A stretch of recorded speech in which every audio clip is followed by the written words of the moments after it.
Do you ever feel like you're not fully in control of your own thoughts? Like invisible forces are pulling strings in your mind, making you react in ways that surprise even yourself? Perhaps you've noticed patterns in your behavior that seem to come from nowhere, sudden bursts of anger, inexplicable anxiety, decisions that contradict your values, or emotions that feel too big for the situation at hand. What if I told you that much of what you think is you is actually the result of psychological patterns planted in your mind by others? That your thoughts, emotions, and behaviors are being influenced by invisible mechanisms that most people never recognize, let alone understand. The human mind is not the fortress of individuality we imagine it to be. It's more like a house with unlocked doors, and there are people walking through those doors every day, rearranging the furniture of your consciousness without your permission. They're not doing it with malicious intent, and most of them don't even realize they're doing it. But the effect is the same. Your mind becomes a battleground where other people's unresolved conflicts play out. Modern psychology has identified 7 distinct patterns of psychological influence that operate beneath the level of conscious awareness. These patterns were first mapped by researchers studying manipulation, trauma bonding, and what's known as psychological contagion, the way emotional and mental states spread from person to person like viruses. But here's what makes this truly disturbing. These patterns don't just affect how others see you, they literally change how you see yourself. They alter your self-talk, your decision-making processes, your emotional responses, and even your memories. You start living according to scripts written by other people's unconscious minds, playing roles in dramas you never auditioned for. This video is for you, who has felt your mind being shaped by forces you can't name. For you who recognizes that something is influencing your thoughts, but can't identify what. For you who wants to reclaim sovereignty over your own consciousness and break free from the invisible chains that bind your mental freedom. Today, we're going to expose the 7 dark psychology patterns that control minds without detection. We'll show you how to recognize when your thoughts aren't fully your own, how to identify the people who unconsciously program others, and most importantly, how to build psychological immunity against these influences. Because once you understand how your mind is being controlled, you can finally take control back. Pattern 1. The Emotional Hijacker. There are people who enter your emotional space like burglars, but instead of taking your belongings, they rearrange your feelings. You walk into a conversation feeling calm and confident, and you leave feeling anxious, guilty, or somehow responsible for problems that aren't yours. This isn't coincidence, it's emotional hijacking. The emotional hijacker operates through what psychologists call projective identification. They unconsciously transfer their emotional states to you through subtle cues, tone of voice, body language, energy level, and carefully chosen words that trigger specific responses. But here's the insidious part. They do this while making you feel like you're the one causing the emotional disruption. You might recognize this pattern if you've ever had conversations where you found yourself apologizing for things you didn't do, taking responsibility for someone else's feelings, or walking away feeling like you've been emotionally turned inside out. The hijacker has a talent for making their internal chaos feel like your external problem. Dr. Melanie Klein's research on projective identification shows that some individuals unconsciously evacuate their unwanted emotions by making others feel them instead. It's like emotional hot potato. They pass their anxiety, anger, or sadness to you, and suddenly you're carrying emotional baggage that doesn't belong to you. The most dangerous hijackers are those who combine this with victimhood narratives. They position themselves as perpetually wronged, while subtly casting you as either the persecutor or the rescuer. Either way, you're trapped in their emotional drama, expending your energy to manage feelings that originated in their psyche. You can identify an emotional hijacker by paying attention to how you feel before, during, and after interactions with them. If you consistently leave feeling drained, confused, or carrying emotions that feel disproportionate to what actually happened, you're likely being hijacked. The key to protection is emotional boundaries, learning to distinguish between your authentic feelings and the emotions being projected onto you. Ask yourself, is this feeling mine, or am I absorbing it from someone else? This simple question can help you begin to reclaim your emotional autonomy. But emotional hijacking is just the surface level.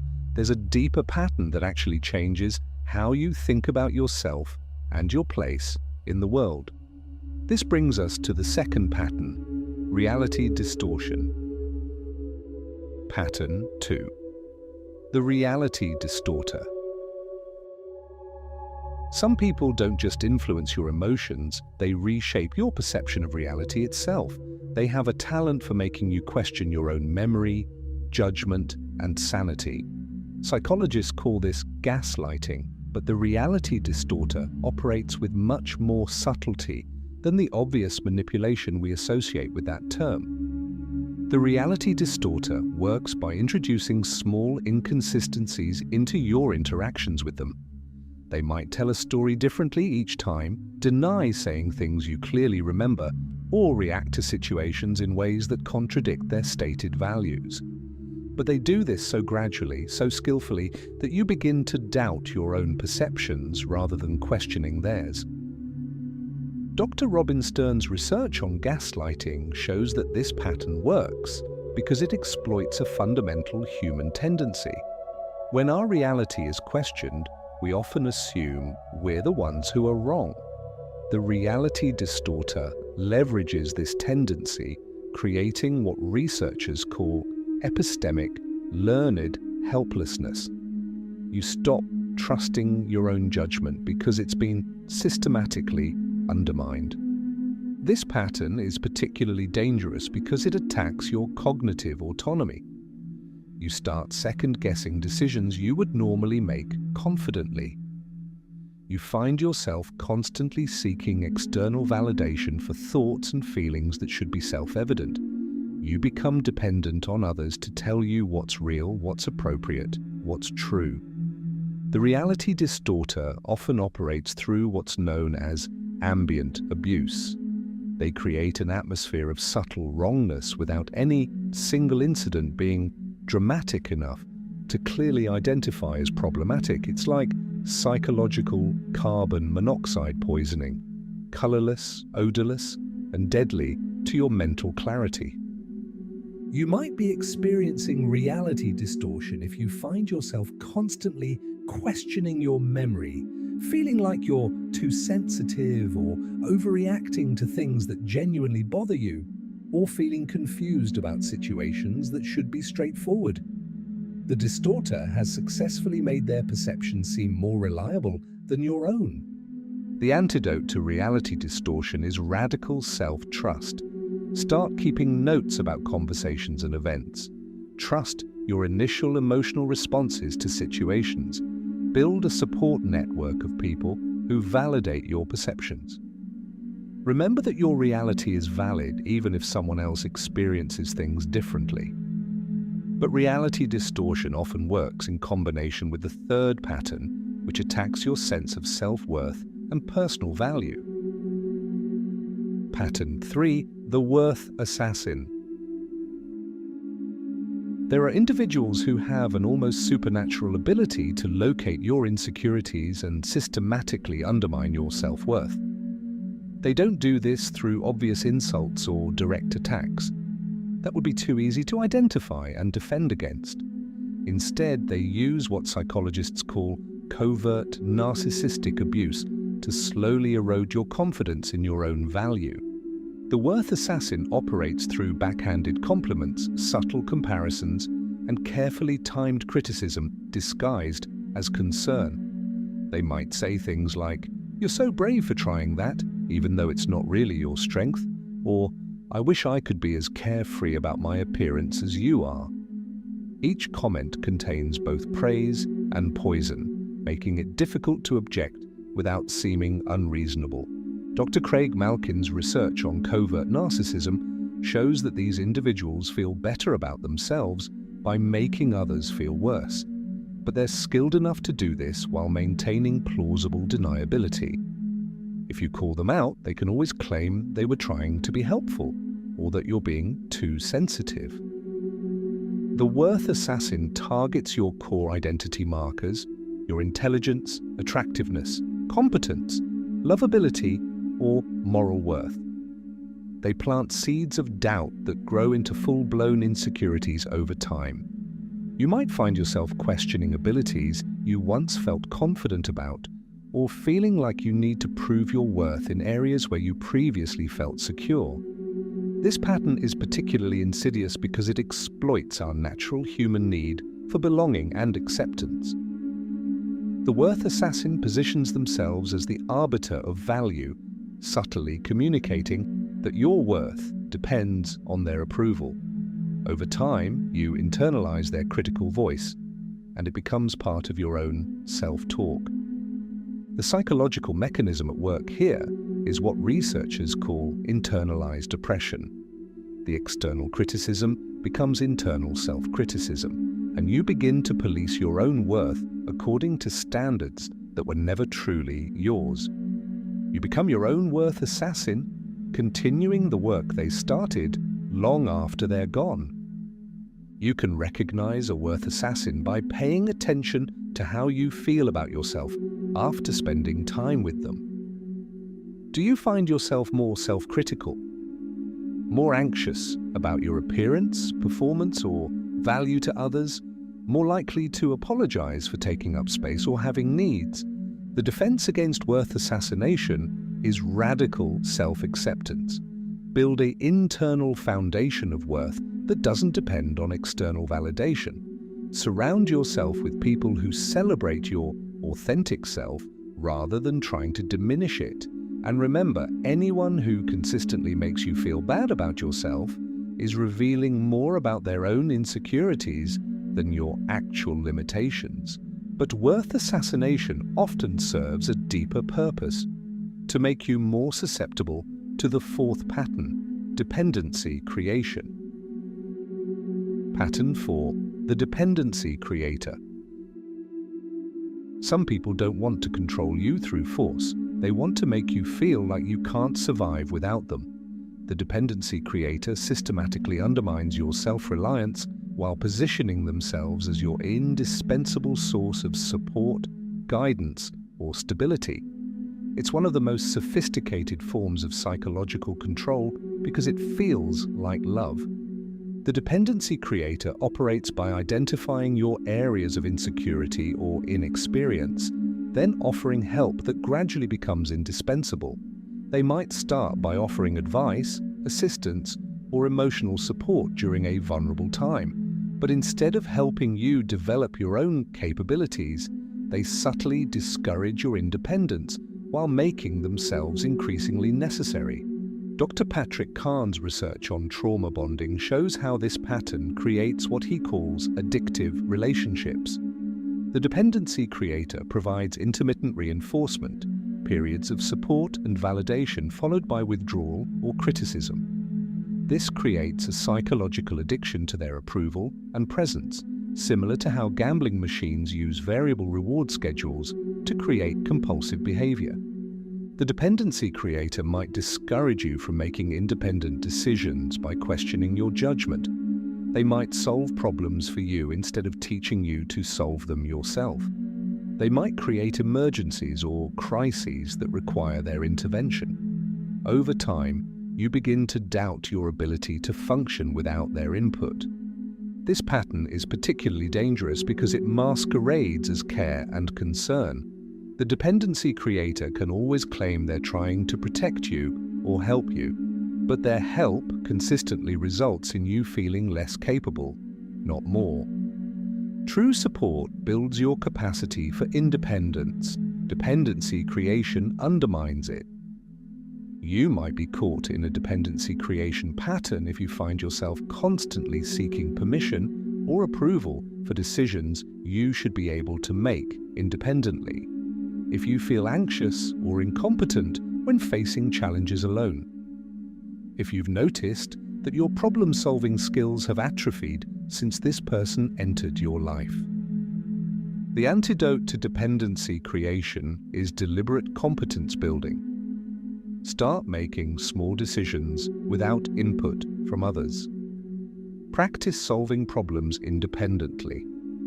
Build skills that make you more self-reliant. Remember that healthy relationships increase your capacity to stand alone, not your need to rely on others. But dependency creation often works in tandem with the fifth pattern, which controls your access to information and perspectives. Pattern 5, the information gatekeeper. There are people who control your mind by controlling what information reaches it. The information gatekeeper doesn't just influence how you think, they influence what you think about by carefully curating your exposure to ideas, perspectives, and even people who might challenge their influence over you. The information gatekeeper operates through what cult researchers call information control. They might discourage you from reading certain books, visiting certain websites, or maintaining relationships with people who ask too many questions. They present this control as protection, shielding you from negative influences, bad advice, or people who don't understand you. Dr. Stephen Hassan's research on thought reform shows that information control is one of the primary mechanisms of psychological manipulation. By limiting your access to alternative perspectives, the gatekeeper creates what psychologists call informational dependency. You begin to rely on them as your primary source of truth about the world. The gatekeeper might monopolize your time so you have less opportunity to seek outside input.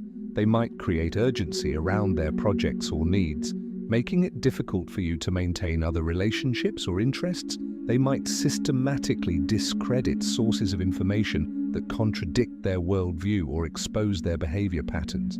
This pattern is particularly effective because it works gradually. You don't notice that your world is shrinking until you realize you've lost touch with friends, stopped reading books that once interested you, or find yourself unable to imagine perspectives different from those your gatekeeper promotes. The information gatekeeper often positions themselves as uniquely qualified to interpret reality for you. They might claim special knowledge, superior judgment, or exclusive concern for your well-being. Over time, you internalize the belief that other sources of information are unreliable, biased, or potentially harmful. You can identify information gatekeeping by examining your information diet. Have you stopped reading certain types of content since this person entered your life? Do you feel guilty or anxious when exposed to ideas they disapprove of? Have you lost touch with people who used to provide different perspectives? The defense against information gatekeeping is intellectual diversity. Deliberately seek out multiple perspectives on important topics. Maintain relationships with people who think differently than your potential gatekeeper. Read broadly, question everything, and remember that anyone who tries to limit your access to information is probably trying to limit your freedom. But information control serves a larger purpose, to prepare you for the sixth pattern, which restructures your fundamental beliefs about yourself and the world. Pattern 6. The identity architect. Some people don't just influence your behavior, they rebuild your entire sense of who you are. The identity architect systematically deconstructs your existing self-concept and replaces it with one that serves their needs rather than your authentic development. It's psychological reconstruction at the deepest level. The identity architect works by first destabilizing your existing identity.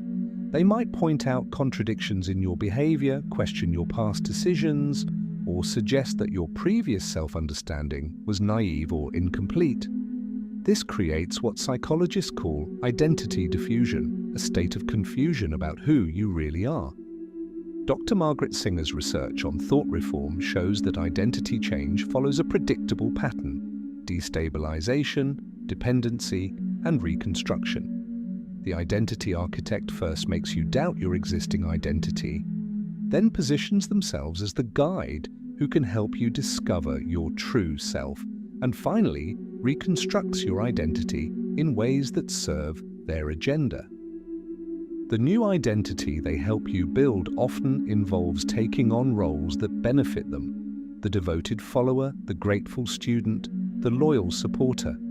They might convince you that your previous identity was holding you back, that your family and friends don't really understand you, or that your authentic self can only emerge through relationship with them. This pattern is particularly dangerous because identity change feels like growth and self-discovery.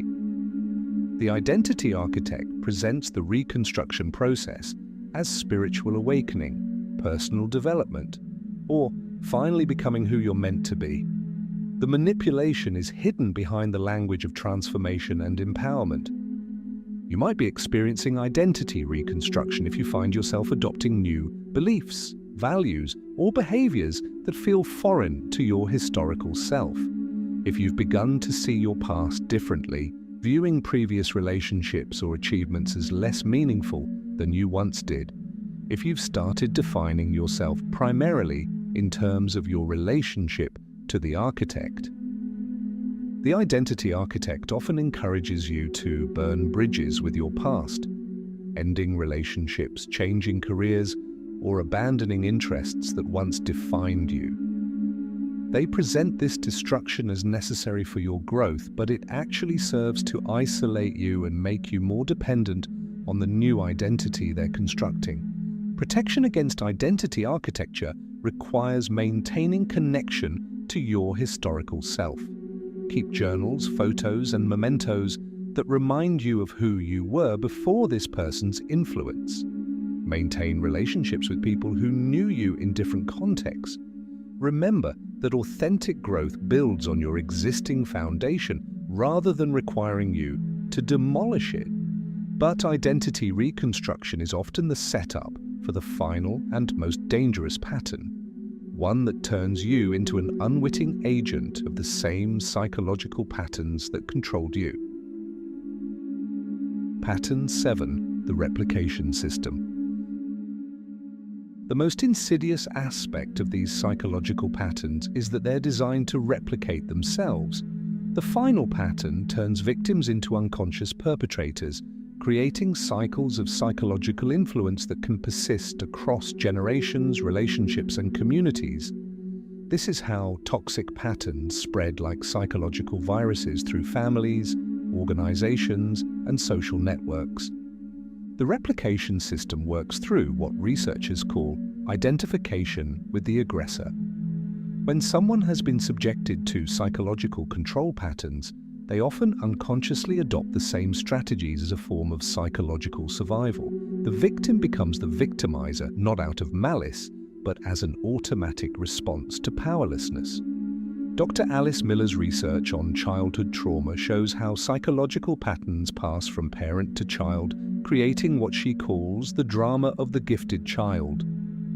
Children who are subjected to emotional manipulation, reality distortion, or identity control often grow up to use the same techniques on their own children, partners, or subordinates. The replication happens because these patterns become neurally encoded as normal relationship dynamics. If emotional hijacking was how love was expressed in your family, you might unconsciously hijack others' emotions as a way of creating intimacy. If reality distortion was how conflicts were handled, you might automatically gaslight others when you feel threatened. This pattern is particularly tragic because it means that psychological abuse perpetuates itself even when no one intends harm. Well-meaning people unconsciously recreate the toxic dynamics they experienced, spreading the same patterns that once controlled them. They become unwitting agents of psychological contagion. The replication system is what makes these patterns so persistent across time and so difficult to eliminate from families and cultures. Each generation passes the patterns to the next, often while believing they're providing love, guidance, or protection. The abuse disguises itself as normal relationship behavior. You might be unknowingly replicating toxic patterns if you find yourself using manipulation tactics that you once hated when they were used on you. If you feel compelled to control others for their own good. If you notice that your relationships tend to follow familiar scripts of drama, crisis, and reconciliation. Breaking the replication cycle requires conscious awareness and deliberate choice. You must identify the patterns you absorbed, understand how they operate through you, and actively choose different responses. But this often requires professional help because the patterns feel so natural that they're difficult to recognize and change without outside perspective. The goal isn't just to protect yourself from psychological manipulation, it's to ensure you don't unconsciously perpetuate the same patterns with others. True healing means breaking the cycle, not just escaping it. Breaking free, the path to psychological sovereignty. Understanding these 7 patterns is only the beginning. Knowledge without action is just sophisticated helplessness. The real work begins when you start actively reclaiming sovereignty over your own mind and building immunity against future psychological infiltration. The first step is recognition, learning to identify these patterns in real time as they're happening. This requires developing what psychologists call metacognitive awareness, the ability to observe your own thoughts and emotional responses with clarity and objectivity. When you can see the patterns as they operate, you can begin to resist them. The second step is separation, learning to distinguish between your authentic thoughts and feelings and those that have been induced by others. This involves developing a strong sense of your core self, your values, preferences, and emotional baseline, so you can recognize when external influences are pulling you away from your center. The third step is protection, building psychological boundaries that prevent others from hijacking your emotional space, distorting your reality, or reconstructing your identity. This doesn't mean becoming closed off or suspicious. It means becoming discerning about who gets access to your inner world and on what terms. The fourth step is cultivation, actively developing the psychological strengths that make you resistant to manipulation. This includes critical thinking skills, emotional regulation abilities, strong self-worth, diverse information sources, and meaningful relationships with people who respect your autonomy. The fifth step is integration, healing the parts of yourself that were wounded by previous psychological manipulation so they don't become entry points for future infiltration. This often requires professional therapy, particularly if you experience these patterns in childhood or in traumatic relationships. The final step is contribution, using your understanding of these patterns to help others recognize and resist psychological manipulation. This isn't about becoming a crusader or trying to save everyone. It's about modeling healthy relationship dynamics and being available to support others who are ready to reclaim their psychological freedom. Remember that building psychological sovereignty is a lifelong practice, not a destination. The human mind will always be susceptible to influence. That's part of what makes us social creatures capable of love, learning, and growth. The goal isn't to become invulnerable, it's to become conscious and intentional about what influences you accept and which ones you reject. These 7 patterns represent some of the most sophisticated forms of unconscious psychological control operating in our society today. But they're not inevitable or insurmountable. With awareness, intention, and practice, you can reclaim your mental freedom and help others do the same. Your mind belongs to you. It's time to take it back. If this analysis has helped you recognize patterns in your own life, leave a comment sharing which pattern resonated most strongly with you. Your awareness and willingness to examine these dynamics honestly is the first step toward freedom. Not just for you, but for everyone these patterns might have touched through you. The work of psychological liberation is both personal and collective. As you free your own mind, you help break the cycles that have held others captive. That's the ultimate victory over these dark psychology patterns, not just escaping them, but ensuring they can't replicate through you to harm others. Your consciousness is your power. Use it wisely.